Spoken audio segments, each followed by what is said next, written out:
Hey, everyone! Welcome back to our channel. In today's video, we're going to tackle a common issue many TikTok users face, the missing autotune effect. If you've been struggling to get that perfect pitch correction in your videos, stick around because I've got some simple solutions for you. The first thing you'll want to do is ensure that your TikTok app is up to date. Developers often release updates to fix bugs and improve features, including the autotune effect. Head over to your App Store, search for TikTok, and make sure you're using the latest version.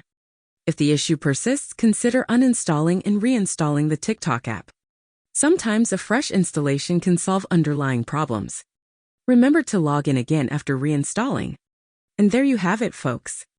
If you followed these steps and still can't get the autotune effect to work, it might be worth reaching out to TikTok support for further assistance. Don't forget to hit that like button if this video helped you, and subscribe for more tech tips and tutorials. Thanks for watching, and I'll see you in the next one.